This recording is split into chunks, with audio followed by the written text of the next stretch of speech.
people are broke because their attitude to work is very bad. I mean, very. Sometimes what's draining your bank account isn't the economy. Tinubu has no hand in it. I am Johanna, and this is Many Path with You, the podcast where we unpack life, career, self growth, finances, freelancing, and those hard truths we rather avoid. Today, we're talking about something that might sting a little, but in a good way: attitude, work ethics, and the link between the two and your wallet. I've seen people who treat work like it's some kind of punishment. They show up late, barely deliver, complain throughout, and then somehow still expect salary to drop like manna from heaven. You ask them why they are always broke, they say, Nigeria is hard. Yes, my darling, Nigeria is hard, but it's not the only thing that's hard. Your attitude is harder. Let's talk about those in business. There are vendors who will insult you for asking about pricing, or service providers who act like they are doing you a favor by just responding to you. You message them and they'll vanish for days, then return with, Sorry, I've been busy. My dear, you are not Dangote. Even Dangote pick calls that make him money. And then they wonder why their businesses isn't growing. It's not jazz, my friend. It's not jazz. It's just your bad character and bad customer experience. Let me be clear, skill is not enough. You can be very good at what you do, but if nobody can work with you, you are going nowhere fast. People forget that reputation travels faster than CVs. You don't always get a second chance to correct a bad first impression, especially in a place like Nigeria where referrals can make or break you. Yeah, I believe in prayers, but too many people are blaming spiritual delay for things that are clearly behavioral. God can open doors, but will He force you to wake up on time? No. Will He drag you to work at 8 a.m. while you are still in bed by 8:45? No.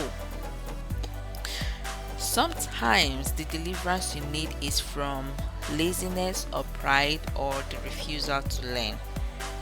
Look, every boss isn't wicked. Every job isn't toxic. Every client isn't difficult. If you find yourself in conflict everywhere you go, the common factor is you. That, I know, is a hard pill to swallow, but some of us are chewing it today together. So let me gist you. I recently started a farm, a catfish and chicken farm. You know that exciting moment, exciting venture when you are starting something fresh, full of dreams, energy, something new, and then you have this fear of not wanting to fail. Then I thought to myself to get a professional, a consultant who would oversee whatever I was doing. So I reached out to a friend who recommended someone and swore by him. So I trusted him.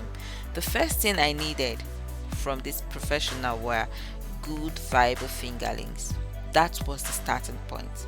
This man told me he'll bring in first generation hatched fishes, what we call the shooters, premium stock. You know what he delivered? Sick, dead on arrival, literally. Almost half of them were dead by the time they got to me, and the rest were sick. I reached out to him, but all I got were fake promises and hula baloos. Well, I didn't go back to him.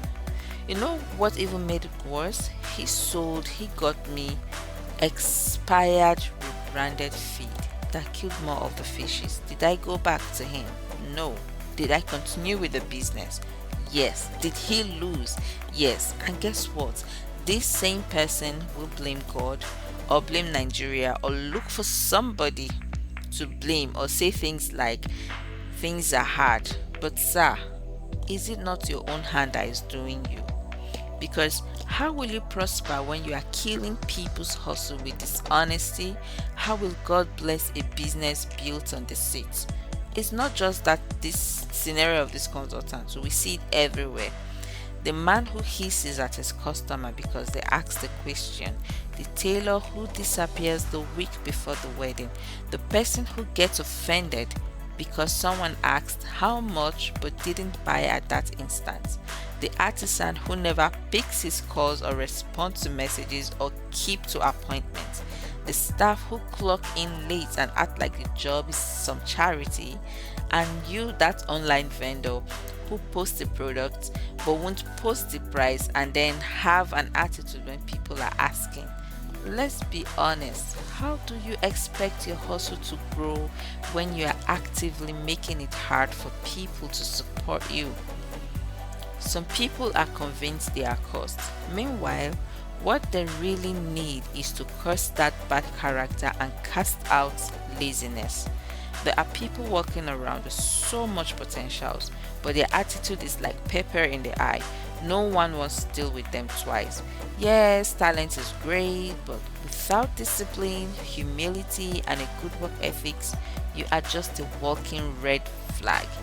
You see, God doesn't bless laziness, and customers are not obligated to understand your rudeness. Let's even leave prayers for now. If someone pays you for a service and you do not deliver or you are always not available, that's not a spiritual warfare. It's bad business for you. Every time someone refers you, they are putting their own reputation on the line for you, and every time you flop, you burn that bridge quietly and surely. Before you start binding and casting village people, bind and cast your character. Before you complain about poverty, ask yourself, do I show up when I say I will? Do I treat people with respect? Do I take my work seriously? The answers to those questions might be the difference between your struggle and success. The real hustle isn't just waking up early or doing so many jobs. It's showing up with the right spirit, attitude, it's giving your best, treating people with respect, and building a reputation that money cannot buy. People want to work with people who are reliable, respectful, and real. Attitude opens doors that qualifications can't. We come to the end of today. This many path with you. Thank you for hanging out with me, Johanna.